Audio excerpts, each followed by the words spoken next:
Hello and a big warm welcome to you. Welcome, welcome, welcome, welcome. If you're watching the recording, welcome. So glad that you're here. Repression mechanisms. Whenever I explore this subject, which I've done many, many times over the years, I find it one of the most fascinating things, and underlies so many. I'm just going to untangle these. Oh, welcome, Lucy.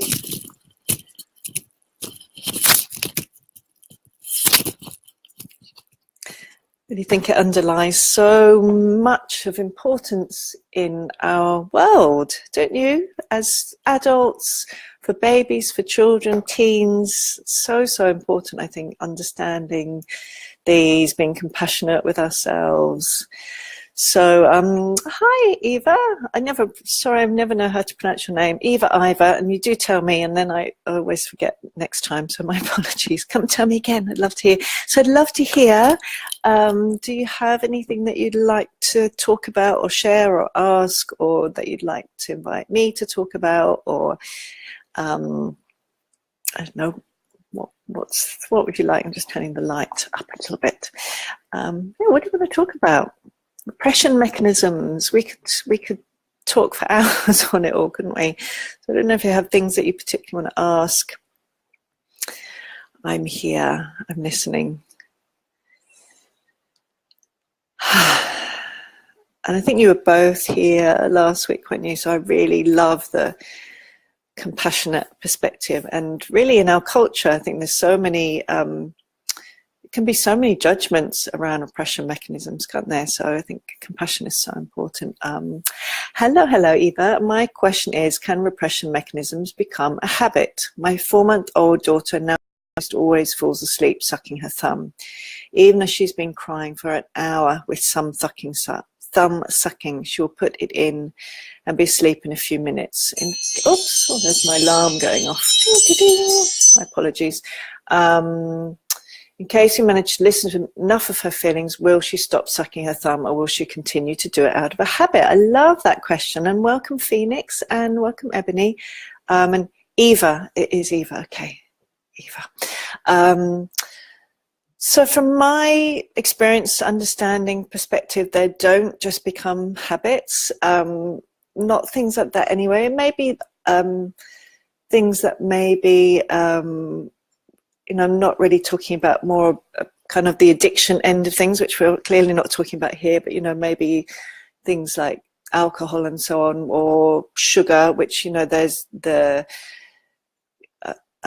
sugar in itself clearly there can be elements in that which can be more like habits rather than actually repressing feelings. But generally for things like thumb sucking or, the things that children do, generally then they don't become habits. They really are flags that give us an indication of what's going on with our babies and children. I really want to remind you that, whatever listening we do to our babies and children's feelings is an amazing thing. So every time you listen to her feelings, that's an incredible thing. And, so many of us, and so many, again, without any judgment of anyone, but, that's a thing that many people never get to have in their whole lives. And I remember sharing on Facebook about a year ago, I talked about the first time I had the chance of crying with someone.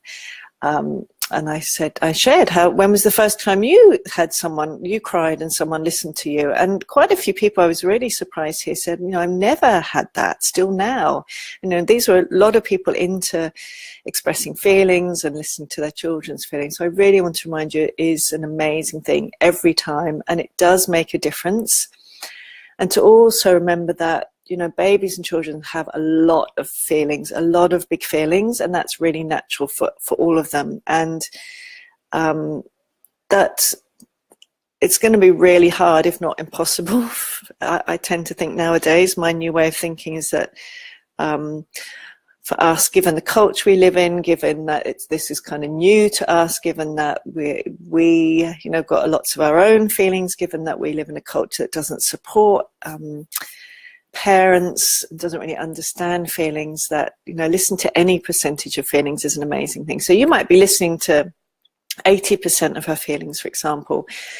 And even if you listen to 85% or 90%, whatever percentage that you don't listen to, in a baby or a child, they're going to need to do something physically to hold in those feelings. So I really want to invite you to remind yourself that, and that's why I do repeat that quite a lot. You've probably heard me say it before. And why it's really helpful to put down any judgment sticks, to go, you know, whatever you're doing is making a massive difference. Listening to is making a massive difference. And it's just a flag to say that there are still some more feelings there for her. And that, you know, I've talked to many, many parents over the years who babies and children have had thumb sucking repression mechanisms, who have moved away from those, who have let go of those. So, yes. So that was a bit of a long answer, but I hope it helps. Ebony, hi. Ebony, Minna, hi. Keely, hi. Hi, Marion, loving your wisdom on this. Oh, thank you, lovely. And so please come and ask. So really, I just want to hold this, not just, I'm releasing just from my vocabulary. Deep, deep compassion for us all. And, you know, I remember, you probably heard me say, but I used to, when I started aware parenting with my daughter, I was like, she's going to have no repression mechanisms. I'm going to listen to 100% of her feelings. And as years went on, I got more and more compassionate with myself and more accepting of, you know, my capacity. And now I'm really grateful that I listened to a lot. And, you know, I'm sad that I didn't listen to all of them. And I see the difference that has made on her and her life, and I'm grateful for that. And I see each generation gets to evolve beyond the one before. So that would be one of my other suggestions is, and I think often, especially when our children are little, when they're babies, we have this idea that we want to be this kind of perfect parent. We want to, of course, we want to meet every need. We want to listen to every feeling. We want to understand everything about them. And I love all those as ideals, and I think they're so wonderful to have as ideals and to have the information and understanding, but to also have deep compassion for ourselves to wherever kind of we land in that from day to day. And that does often vary from day to day, doesn't it? Depending on how we're feeling and how much our needs are met and what's going on for us, and having absolute unconditional love for ourselves. And really focusing, I think what happened for me along the way is I stopped focusing on what I wasn't doing, and I started really, really appreciating everything I was doing. So that's my invitation to each of you, you know, everything you're doing, to really, and especially as mothers, I think, to really appreciate every single time that you listen to your baby or child's feelings, you know, every time you respond promptly to their needs, every time you give them empathy, every single time is an incredible, amazing thing. So breastfeeding, is there a repression mechanism? I don't know if you want to have any more specific mechanisms, but I suppose specific questions, anything can become a repression mechanism. So pretty much anything and everything, you know, a position can become one, you know, body tension can become one. So it's just really realizing that it's really easy for babies to pick up repression mechanisms left, right and center, and again to see them more as flags rather than as invitations to judge ourselves or our parenting. But really, and the amazing thing I think is, and I always like to say this, I think it's so helpful to remember, when you see the flag and you understand that, even telling your baby or child that, you know, I see you're sucking your thumb, or I see you're asking for booby, and we just had some 10 minutes ago, whatever it is, and I'm right here and I'm listening, and I wonder if there's something going on for you. I wonder I wonder if you're feeling upset, or whatever it is in your own words. I think the fact that we understand what's going on for them, we understand these flags, and we can see beyond the surface of what they're asking for and what actually is really going on for them. I think that's an incredible thing. And I think even if we're not going to be able to listen to 100% of their feelings, understanding what's really happening and mirroring that to them, I think that's an incredible, incredible thing. So again, I don't know if that helps. And Lucy, if you have any more specific things you want to ask, I'd love to hear. Rebecca, welcome, welcome. Hello, lovely. And Eva, thank you, my pleasure. Callie, hi, lovely, lovely to see you again. Rebecca, I just wrote this big piece with a question at the end and it didn't post. Oh my goodness, so frustrating. Don't you hate it when that happens? I'd love to see it. Can you write another one again? And I also really want to appreciate you all, because I know I get the easy thing. I just get to speak, and you get that probably on your phones, a lot of you. So really appreciate you all being here. Ebony, I loved what you were talking about last week with it, using attachment play to go into the repression mechanism and to release feelings. When do you think babies are ready for attachment play? What age? My little lady is just 7 months. And I would love to be using attachment play to help her with dummy use. Oh, yes, so you could certainly be doing that with her, Ebony. So even just little things that you're doing, what I love about attachment play is you're probably doing it already and maybe not necessarily always realizing that you're doing it. So little, you know, around the dummy, making little noises. Maybe you could, or even you have a dummy as well, and you kind of pull it out and put it in and make big kind of plopping noises, pop, pop, things like that. Now, all kinds of things that you're already doing. You know, little blowing raspberries. Power reversal games can be really great for babies. Even at that age, you may find, you know, she's maybe lying on your lap, and you maybe have pillows up like this. And she pushes you with her foot, and you kind of pretend to go backwards a little bit, and you kind of make a little surprise face. That's, you know, those kinds of things can be fun. I think the other thing to remember is with things like a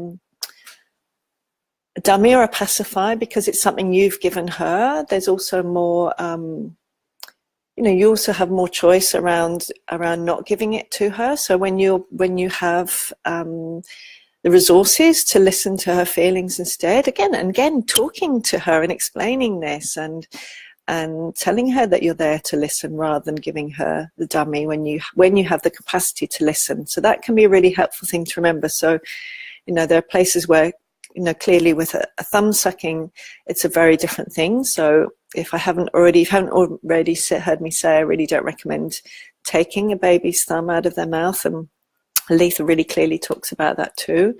But if you're the one that's given the dummy, you can also at times, if you maybe would offer it or give the dummy, that could be a time, if you have the capacity to listen, to explain, I'm not going to give you, I know normally I might give you the dummy now, sweetheart, but I'd really love to listen to your feelings, and I'm right here and I'm listening and, you know, being right there. So that can be a really helpful thing to remember.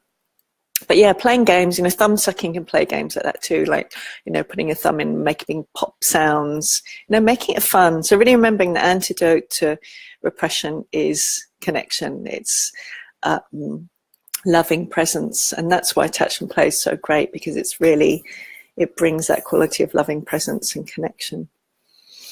Michelle, welcome, welcome.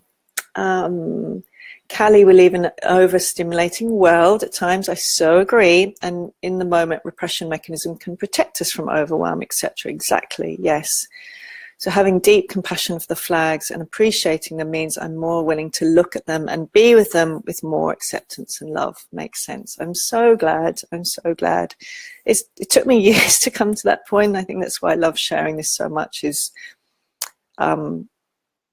they are amazing things, and they're things that I think if we use them with consciousness for ourselves as well, you know, it can be an amazing thing to have that as a resource. And yes, there are other resources that might be more helpful in the long time, like reaching out to a friend, or phoning a friend, or being with a friend, or, you know, talking to someone about our feelings, and the same with our babies and children. But there are certainly many times where we don't have those resources, or you know, we are in a position when we're not comfortable to listen to our baby or child's feelings, or we don't feel resourced enough to listen, or, you know, for whatever reason. So I do think it's the awareness that makes all the difference, and the awareness that we know and they know, we know that they know, and they know that we know. That's everything, isn't it? And compassionate awareness, because, you know, I know for myself, certainly my early kind of, this kind of, you know, I really don't want them to have any, and with my daughter, you know, my judgment of myself when I found out she did, and the pain of that because I was judging myself. I think led to much more kind of deleterious effects for both of us than if I'd then been able to have that compassion for myself. Which is why I love to pass on the learnings, so that if it resonates with you, it doesn't, you know, it's not going to take you that time to come to those. Minna, hi Marion. Hi Minna. I'll probably not be able to watch this with this weather. I so hear you. Internet's not so great with the rain, is it? I'll give it a shot. Koa Kai has so much repression with releasing feelings. Every time almost that he begins to cry. As soon as I show presence, he then stops and distracts himself with some play or peekaboo. He's a real clown. I've always listened when I've been away. He's expressing the need to release, but somehow I guess I missed a lot. And oh, I really hear you, sweetheart, and my heart goes out to you. And I want to let you know you're not alone, you know, with Lana. And I'd had, you know, 10 years of weekly psychotherapy, and I'd actually trained in developmental psychology. I trained in observing babies. That was my specialty.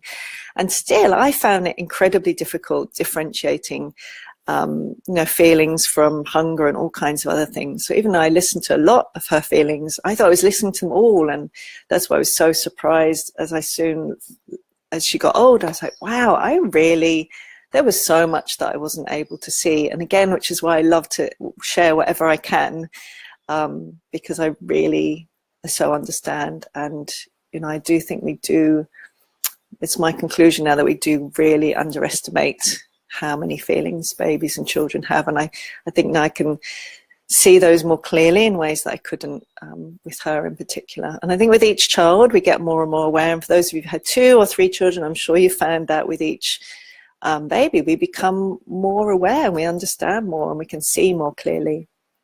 But I do want to remind you that peekaboo is a great attachment play game. It's a separation game. So if he's initiating peekaboo and he's playing it, you joining in and laughing, he's still releasing feelings there. And the other thing is really to remember, particularly, you know, if it's been more of a breastfeeding repression mechanism, you know, really finding that balance of attention like we've talked about before is really, and because he's actually playing with that, with the peekaboo, that is a separation game. So really knowing that dads can be really helpful here. So dads coming in and listening to feelings, because often it's then much easier for babies and toddlers to express their feelings with dad rather than mum. And again, that was my experience with my daughter and not with my son, because of all the things I'd learned. And also, yeah, really playing with that balance of attention and moving in, but not necessarily moving right in. And especially, you know, when they're toddlers, we don't need to come right in and pick them up when they're upset, you know, moving in and being close and giving our loving attention. And that often can be a way that they can still express feelings. So I really want to let you know, so not alone. And you know, it's a big learning curve, isn't it? So lots and lots of love to you. I hope that's helpful. Brenda, I think I already read yours. Hi Marion, thanks for this video. Did I already read it? Anyway, if not, thank you. Thank you. Ebony, thank you for your thoughts. It's great to know that our play now is already beneficial. Yeah, so all those things that you're doing and you're seeing the laughter, and that's what I love, isn't it? It's helpful. Again, it's that extra piece of awareness. Oh gosh, when I'm doing this, that's actually helping them with this and this, you know. When I'm playing peekaboo, that's a separation game. That's helping them with these kinds of feelings. When I'm doing that little game where they push me over, that's helping with power reversal games. So really helpful, isn't it, this understanding? And I really want to acknowledge Aletha and all her amazing work, and you know, I'm so grateful to her. Rebecca, as you know, Zach's thumb sucking is an ongoing issue for the last 3 years. And thank you for writing it again. As he gets older, he seems to be more aggressive with me. So hitting, biting, and hair pulling is frequent when I set a limit with him. Seems he moves between these two behaviors often, and he's never ever calm without sucking his thumb. Oh, big hugs to you both.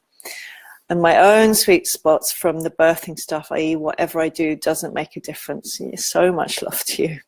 Oh, it's the most challenging thing, isn't it? Don't you find parenting? I think it's the most amazing, awe-inspiring, incredible, you know, the moments of unconditional love and joy and gratitude can be unlike anything else, can they? And the moments of powerlessness and pain and loss and frustration and rage can also be the biggest that we can ever have. I really think that's so part of the course in parenting, isn't it? Anyway, last week I made a big effort to be more playful, yay, and be aware of my wounded patterns getting triggered.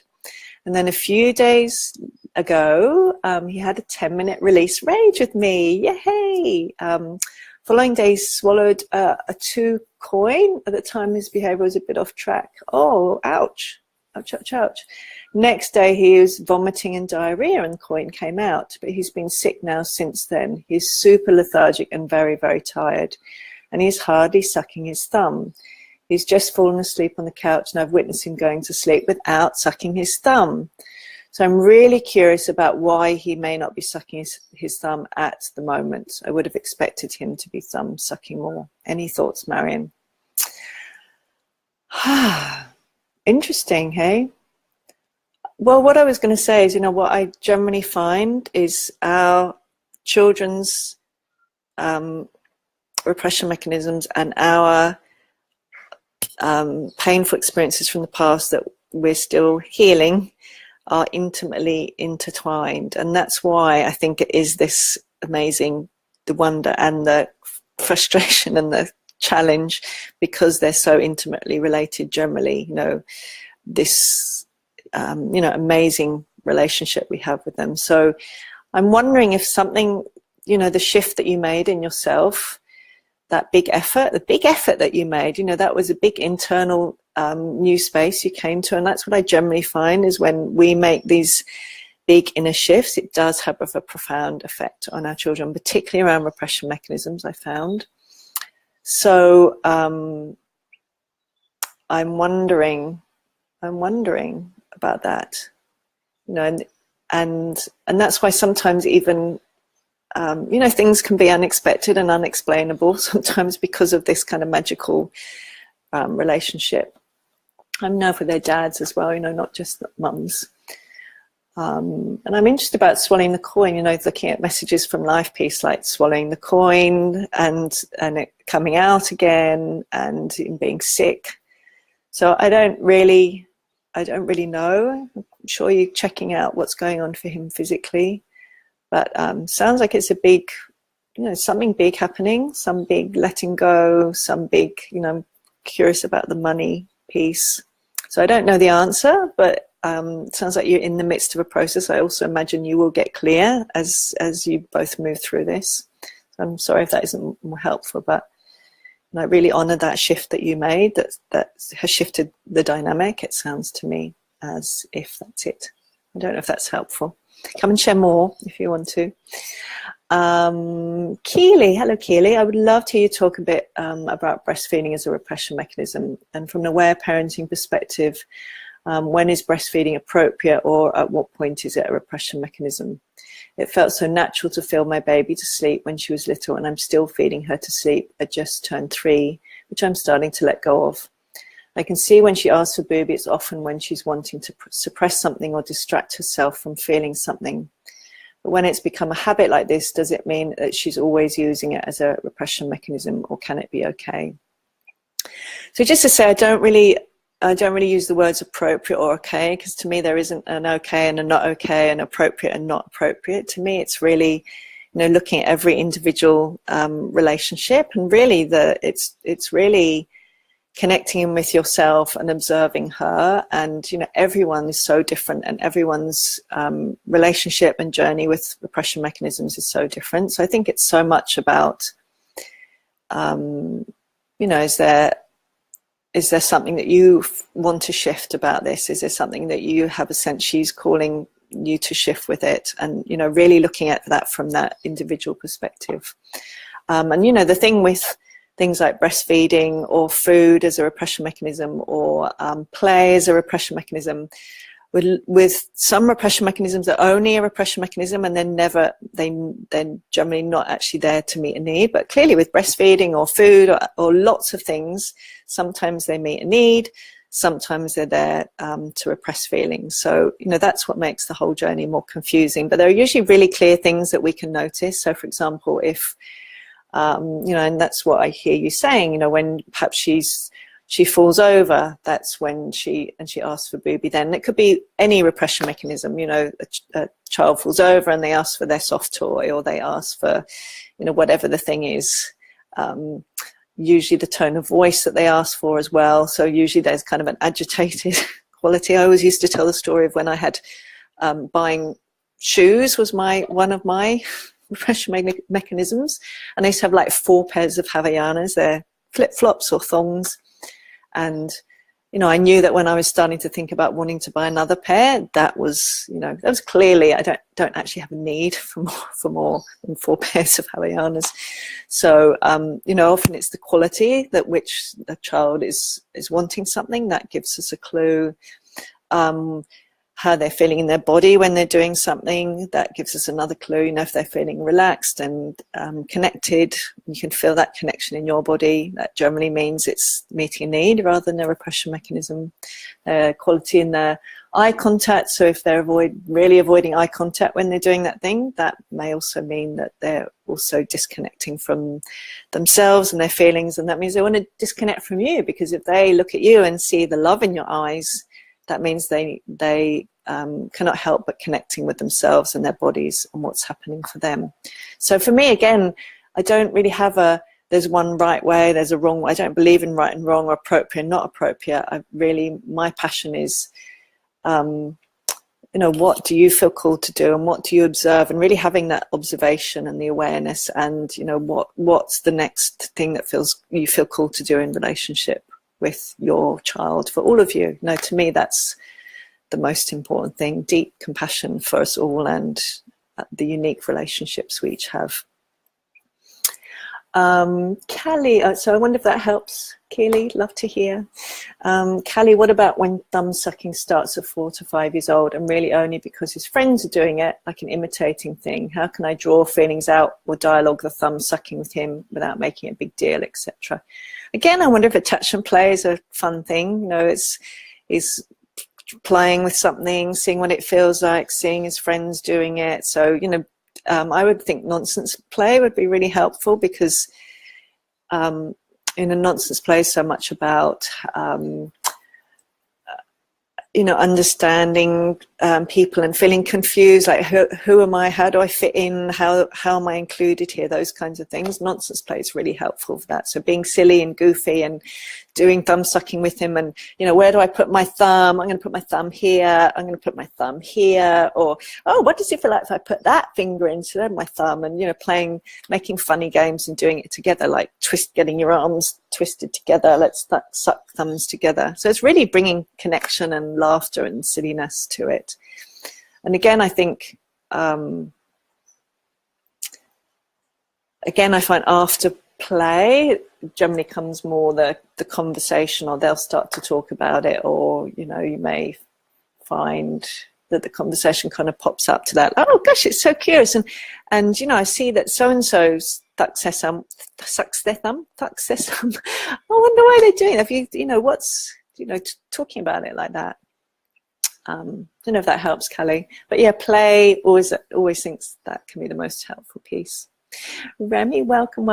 Rosie, welcome, so lovely to see you again. And Lucy, hi. Rosemary, yes. I don't know what you're saying yes to, but yay, yay for the yes. Minna, not able to live stream at the moment, we'll tune in later. Lots of love. Oh, yay. Let me know if you have any questions afterwards, Minna. Tracy K, welcome. Phoenix, hi Marion, I'm struggling to listen in today with the reception. I'll try and listen later. Yay. Sorry about that. Hope mine's coming across okay.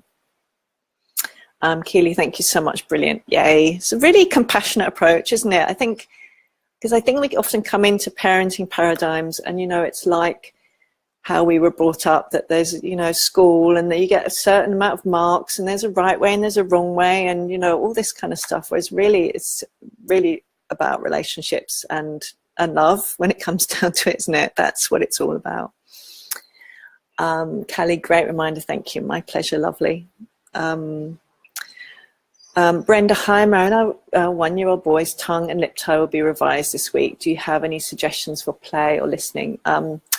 Yes, I do, and I really recommend, if you haven't connected already, with Francesca Redden. She wrote an amazing article in my attachment play course. She's like my go-to person around all things, well, lots of things, but this is one of them: medical procedures and children.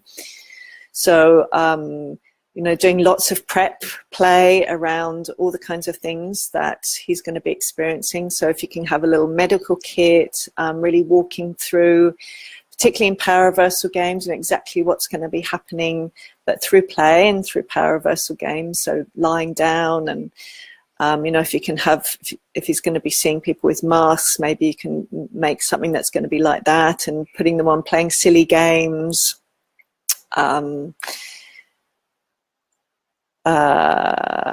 Those kinds of things. Let me think if I can think of anything else. Yeah, so anything that you can think, so that you know about that, and telling him what's going to be happening, you know, in non-scary ways, so that again he's really understanding exactly what's going to be happening and what's going to happen, and I'll be holding you, and I'll be right with you, and I'll, you know, all those kinds of things. So so I imagine he'll probably be in your arms. So yeah, really as much detail, but really Fran's the expert on this, way more than me. So if you can get to talk to her beforehand, I'd really recommend that. Let me know if you have any questions. Lucy, I know that my son uses breastfeeding during the day as a repression mechanism, which we use as a perfect opportunity to listen to his feelings. He's almost too, as he usually will, become frustrated and angry when I say no, booby, during the night. He can wake up 5 times some nights. Do you think these frequent wakings are because he has a need to release feelings, or do you think the waking could also be out of habit as he is expecting to be breastfed? So again, you know, I think there are no hard or fast things, but my general perspective, you know, unless there's something going on physiologically, or, you know, in terms of, you know, we always want to look at needs first. So, you know, the bedding's really comfortable, and the pajamas are comfortable, and, you know, the temperature, all those things, so that we're really making sure that all those are being dealt with. But generally, I do find that, again, you know, reframing it in a different ways. Sleep is often one of the kind of last things that, you know, is most affected by feelings. And it's the last thing kind of to go, in a way, because, and you think about it for yourself, I'm sure you've had times when you've had big feelings bubbling up, when we're tired, when there's no outside distraction, when there's closeness. Those are the times where feelings are most accessible, you know. And when we go to sleep, we're moving into to our unconscious mind. You know, there are so many reasons why feelings bubble up at night. And again, you know, really having the reframe, isn't that an incredible thing? That's the way our psyche works. That is, you know, how, you know, we're designed to heal. And that's, you know, why dreams happen, that's why they happen at night while we're asleep, because that's where you know, conscious and unconscious minds are most in sync. And so again, what I love to see is, you know, sleep, and seeing what happens for our little ones when they're before, during, and after sleep is, again, it's like a window into their psyche. And, you know, such an amazing opportunity, again, without hitting ourselves with any emotional sticks, putting down the sticks, and really seeing like this is a golden opportunity to really observe them. Again, observation, you know, I'm so passionate about that, really, as that was my training. Observing them, listening. You know, you are the expert on your child. Listening to your own intuition and observing them and listening to yourself. It's all, again, about the intimate relationship you have with them, you know, with him. So really, for all of you, them, but for you, Lucy, with him. So, you know, generally I do find really upping, particularly attachment play before sleep. Again, really following his lead, whatever he's doing. So really, again, slowing down what happens in the 2 or 3 hours before sleep, and seeing the ways that they have these natural relaxation mechanisms. They often maybe go into particularly a kind of play. So you may see that he'll go into a particular kind of play.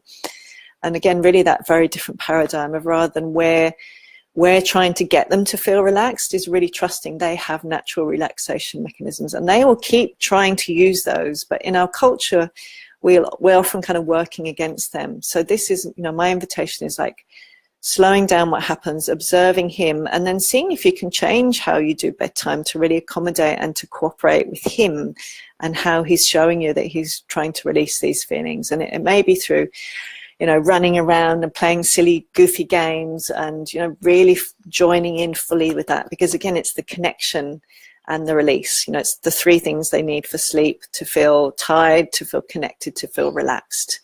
And, you know, us being really connected in that time and following their lead. So if there's attachment play they're inviting, following in and joining in with that. And I know that can be really hard at the end of the day, and you're tired and you just want some time to do something that you want to do. So that's why, you know, mini me moments through the day is so important, and, you know, doing whatever you can to fill up your own cup so that you have resources to do that high octane play at the end of the day. Or, you know, really again noticing, like you're doing, noticing those opportunities of, you know, when the feelings are coming out through crying or raging or tantrums, and really seeing that amazing opportunity that they, you know, babies and children have such wisdom. They do have these amazing relaxation mechanisms. It's really finding ways to really tap into those, and helping us have the resources so that we can respond. So I don't know, again, if that helps, but I'd love to hear. Fran, welcome, welcome. So lovely to see you. Rosemary, lots of love to you, Brenda, and your little one. So I think you two are connected in now, so I love that. And you may have some that you want to share, Rosie, that you did before Aidan's procedure or afterwards, that you'd love to share. So please share with each other. This is, you know, such an amazing community of wisdom and experience here. Elizabeth, welcome, welcome. Tracy K, my experience is similar to Lucy's. Our son is 18 months and wakes up many times a night for breastfeeding and doesn't feed much, just latches on and wants to stay there. I can see I'm not supporting him enough to release his feelings in the day. And again, I really want to remind you, it's really hard to listen to all of their feelings. So again, invite lots of compassion. Again, you might want to, you know, it's really, can be really helpful is noticing the times before sleep, before a nap, after a nap. Those, again, these amazing opportunities where the veil between the conscious and unconscious minds are much thinner, and where feelings are much more readily accessible. So really slowing down those moments and really observing what you tend to do, and whether they're things that you might be able to shift or change that actually help facilitate those feelings bubble up through laughter or crying at those before nap, after nap, before sleep, after sleep times. That can really, really help. Yeah, I'd love to hear if that's helpful, Tracy K. Keely, I need to leave the live talk now, but we'll listen later. Thank you again, Marion. I'm so grateful for this parenting support. Oh, yay, Keely. Thank you. My pleasure. Lucy, thank you, Marion. Lots of love to you. Rosemary, whatever Fran said to do. Yeah, so you're such a big fan of Fran's, aren't we? Fan of Fran's. I love that. Tracy K, thank you. My pleasure, lovely. So we've got another 20 minutes if anyone wants it. So if anyone wants to ask any more or share any more, if you have things that you want to share with other, it's all mamas here at the moment, but other questions, other people's questions, things that you found helpful, ways that you found to reframe this. And again, I really want to remind you, this is really revolutionary what you're doing. You know, really, we look at the history of responding to children, it's, you know, even just the understanding of giving empathy to children is really recent in our history. You know, if you ever come across Lloyd DeMaule's work, he talks about the different stages of child rearing, and, you know, it wasn't that long ago where it was, you know, sending them up, well, particularly in England, you know, sending them up chimneys to chimney sweeps, or, you know, I won't go further back, you know, really terrible things up until relatively recently. So I really want to remind you, you know, the reason why this is still quite challenging for all of us, myself included, is because it's really, really new in human evolutionary terms, in terms of what we know. You know, I don't know of you know, historically, whether this has been done for. Maybe it was, maybe a long, long time ago, but, you know, really to remind yourselves of the bigness of what you're doing, and really just even understanding that babies have needs and children have needs and have feelings is really quite recent, isn't it? You know, if you think it's really only the, I think if you know about John Bowlby's work and you know, his work on attachment and separation, it was really, that was the 1950s really that got kind of started to get well known, to even think that if a child was, before then they put children, you know, in hospital without their parents for 3 or 6 months and thought nothing of it, you know. So it's really, it really is recent, and you know, it's amazing what you're all doing, really is. Videos kept stopping, so I'm not sure if you've seen my post and question. I responded. Oh, I hope you can still hear me. One of them. Did you see that?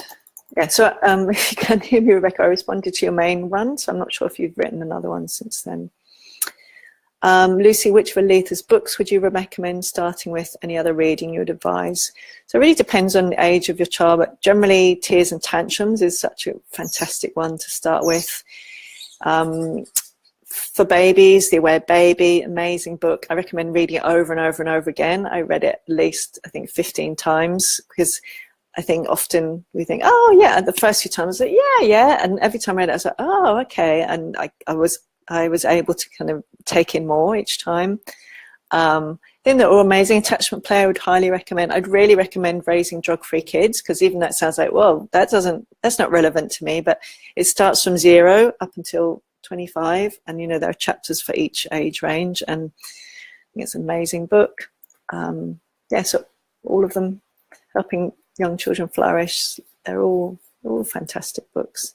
But yeah, Tears and Tantrums is often a great one to start with. I've got lots of free stuff on my website, marionrose.net. I have a really long free introduction to aware parenting course, which is, I think it's like 5.5 hours of audios and videos, and it's in PDF form too.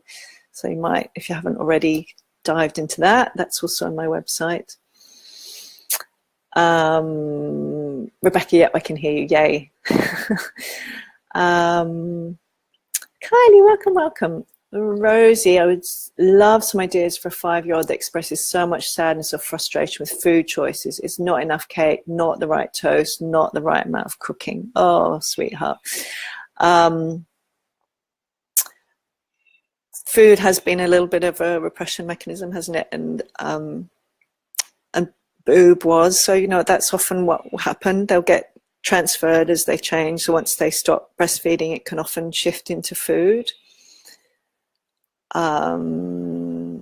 So let me think. Can I think of any attachment play? I'm wondering, doing present time around food could be part of the filling up of the cup. I know you do so much anyway, but you know, actually spending time cooking together. So there's part of that. And that can be like a present time thing. Let's cook together, you know, what would you love to cook? And actually, you know, making this whole, you know, really present-y time thing where there's so much choice and connection. And then also then seeing the sadness and frustration is probably, you know, it's really remembering the flag, is that generally the feelings will show up around the repression mechanism. So either that repression mechanism will be there, or there'll be feelings that show up really around it. So yeah, empathy and listening, really hear that you're sad, all the things that you do so beautifully. Yeah, you're really frustrated, you really, you know, that's where they show up. And that's the amazing thing about repression mechanisms, isn't it? Is that the feelings all show up around them. So yeah, and it can be seeing it really like a broken cookie.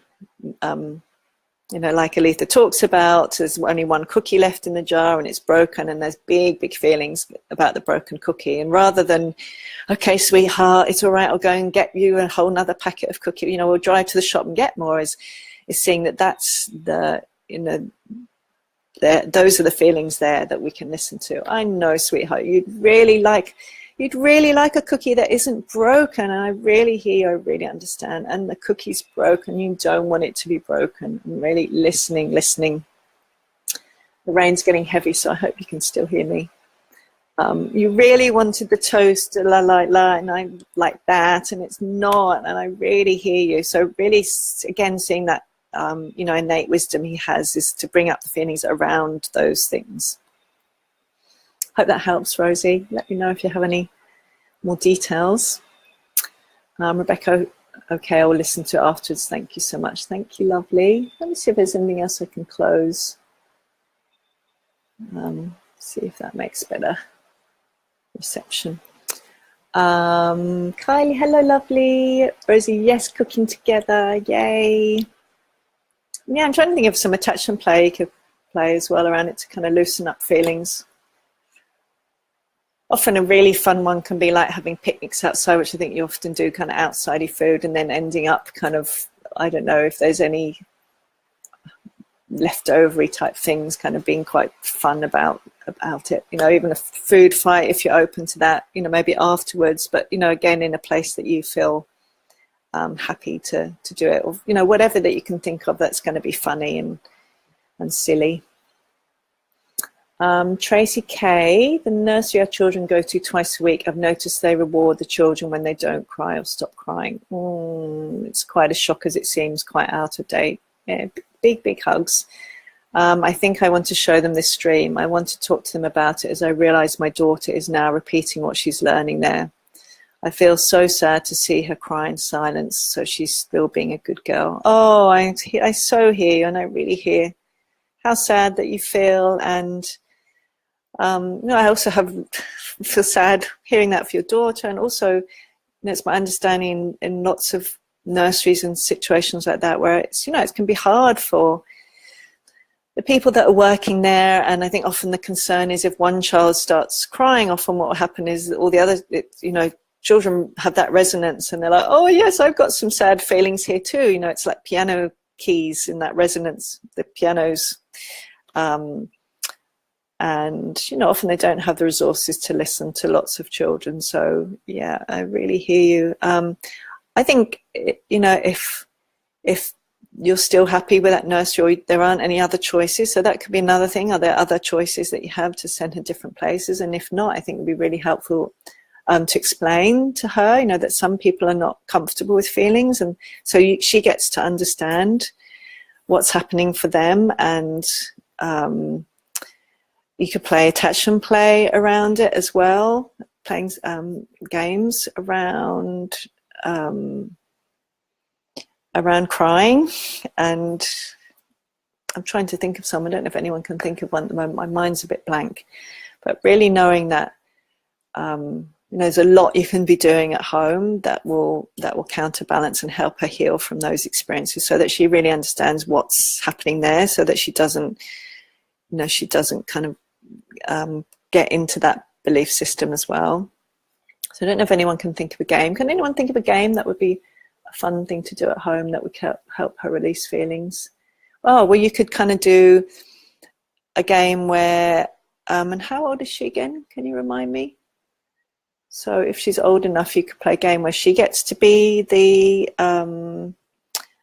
adult at nursery, and it's both of your children, and you get to be the child, and they get to say things to you. And if you can encourage them to say, and you start crying, and maybe they say, you know, don't cry, or I'll give you a sweetie, and then you do funny responses to them, you know, I want to keep crying, or I like crying, or and maybe they keep saying that thing, and you do funny or silly, goofy things. So that can be a way that they can release the feelings around it, and they can get to see, okay, this, you know, we have a very different way of seeing feelings and crying at home. So, and again, trusting them. So playing in that role play game and inviting them to be the adults, and you're the child that's crying, and then also seeing what shows up, because they'll often, you know, that innate wisdom they have to heal, they'll often give you the next piece that you can then play with. So again, I wonder if that's helpful. 3. So 3 of them go.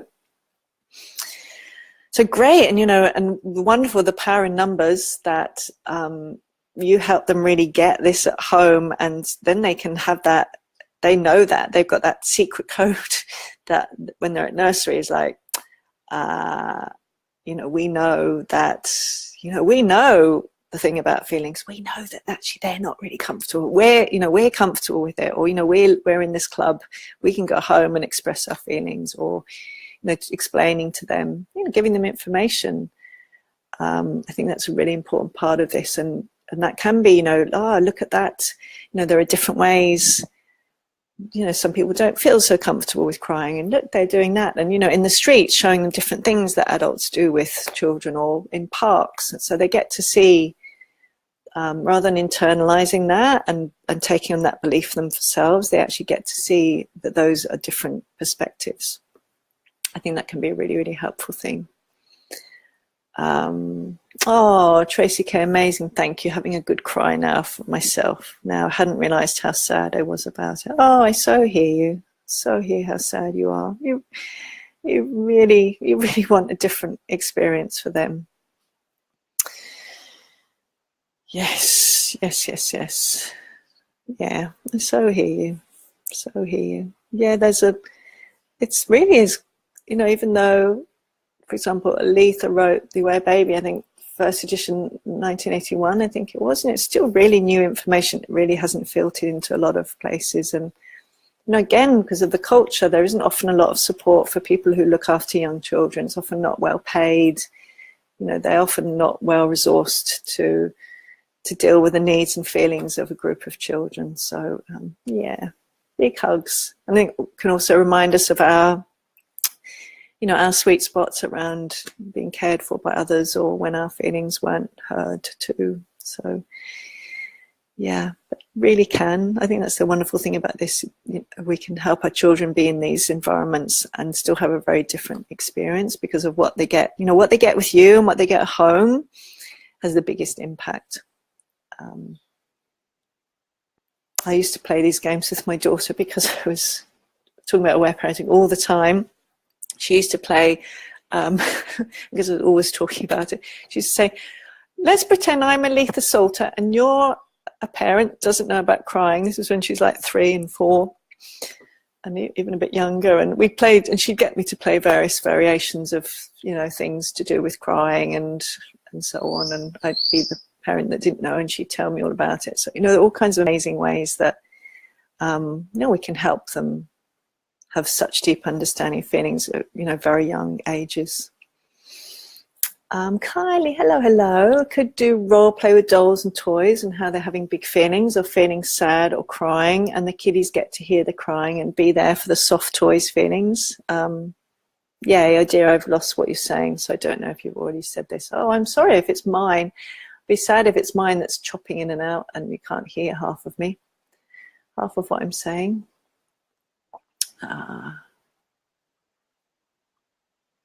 See if there's anything else I can close up.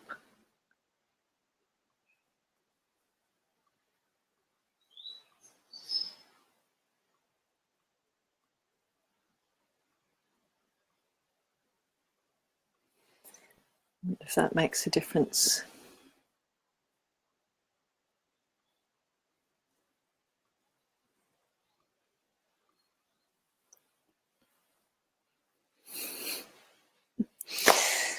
Yeah, I love that idea, Kylie. I didn't say that, and I love it.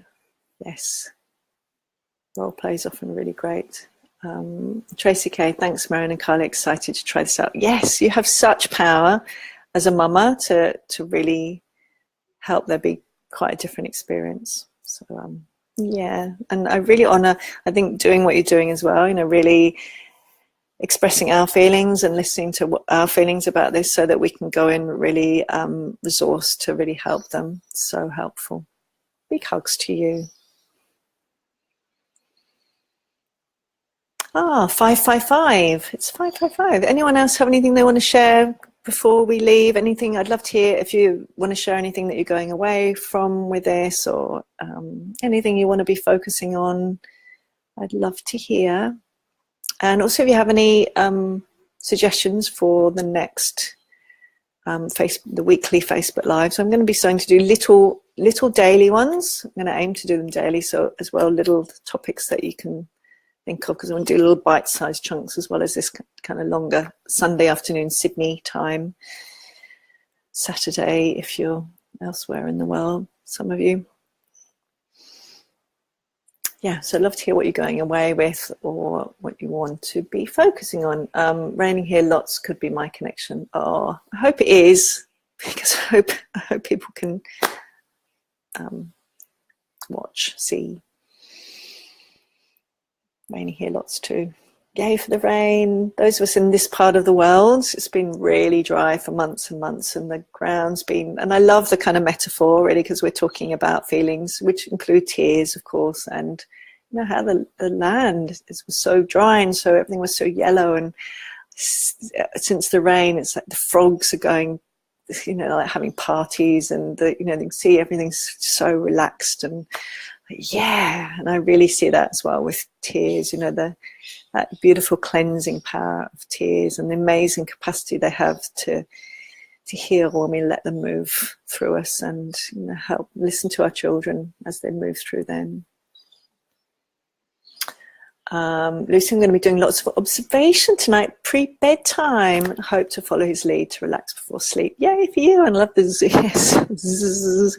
Yay. So great, that whole observation, and such a beautiful gift, I think, because you know, I know how busy we all are as mothers and parents, and really I think the observation can just help us to slow down and become more present, you know, really noticing the exact expressions, or the exact, you know, the exact look of their eyelashes, or you know, the exact texture of their skin. And that, you know, that's the beautiful thing, is the observation also can help us be even more present and connected, which then of course helps them with their relaxation mechanisms. So it's doubly beautiful.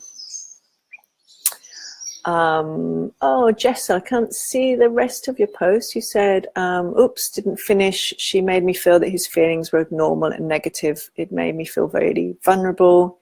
He's 13 weeks now, and it's taken me a long time to embrace all of his feelings for what they are. Oh, Jessa, my apologies, but I didn't see the rest. Sometimes it doesn't let you share if there's a longer one. So sending you lots of love, and I'm really hearing something happened with someone that was really painful, and you felt really vulnerable, and I send you so much love, and I'm really sending so much admiration, appreciation for you to embrace your son's feelings, and you know, I think it's amazing that you're doing that in his 13 weeks. I think that's incredible, really incredible. And I hear that you're saying it's a long time. To me, that doesn't seem like a long time. That seems amazingly short time. So I'm really celebrating you. And yeah, if you want to share more, please do. Rebecca, whenever I'm playing with Zach, if he goes into thumb sucking, I tend to immediately go into my own. Nothing I do helps. Aha, there's a clue. There's a clue. So I want to remember how I don't want to give up on myself or Zach. I'm willing to stay with myself, and I'm willing to stay with Zach. Yes, yes, yes, yes, yes. I want to trust in myself. And hi, thank you for this. So nice to see you, and being your beautiful presence. Oh, thank you, lovely. I so honor you. And you know, that's, I think, what I was saying about this with our children's repression mechanisms and our most painful places in ourselves. And I love what you're saying, and I really trust that, you know, that's the paradox in a way. You really wanting to help him with this, is he's also really wanting to help you with this, and it's almost like, okay, you help yourself with this, and that's really going to help me the most. So and isn't that the paradox? And that's what I found when I was doing that kind of stuff with myself, you know, when Lana was little, and judging myself is, and of course when we're hitting ourselves with emotional sticks of judgment, we go into our own pain, and of course then that's, you know, that's not helpful for them. So, you know, that's, I think, our biggest gift of our children. I'm so grateful for my children. They got me free of self-judgment and those kinds of things. So I'm so celebrating you, Rebecca, and I really celebrate this, what you're doing, and I'm so glad that you're willing to stay with yourself and with him. And you know, you may even want to think of what your inner loving mother might say, where the nothing I do helps wants to come in. You know, maybe I hear that, sweetheart. I hear that it's like nothing you do helps, you know, knowing where that comes from in the past. But, you know, and I believe in you. And I'd like to say that from your outer loving crew, Rebecca. I believe in you. I really do think that there's so much that you can do that helps, and you do help people, and you do help Zach every day, and you do have the capacity. And I believe in you. That's the words that really came to me. I believe in you. So I'm wondering if having, you know, sometimes not just the what we don't want to do, but exactly, you know, what does it look like for you to stay with yourself in your body, with what you're saying to yourself in your, you know, I know that's your area of expertise anyway. So yay for you. Yay for you. Just so it's just above Lucy's post. Thank you. Oh, it's not showing up on mine. My apologies. It's doing, Facebook sometimes does really weird things like this. So my apologies. It's not showing up at all for me. Let me quickly look, see if I can open another page. And then I need to bring it to a close. Where are we? Might not show up here either. Let's have a go. It's loading, it's loading. Yeah, it is slow my end, so my apologies if this hasn't been as clear as I would have liked to have been. Let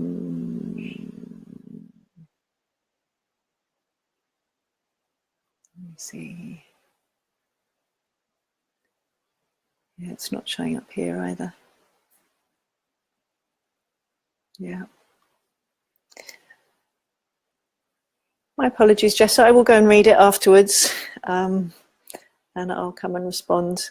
I'm going to talk to my Sound Sleep and Secure Attachment, the Aware Parenting course members now. So,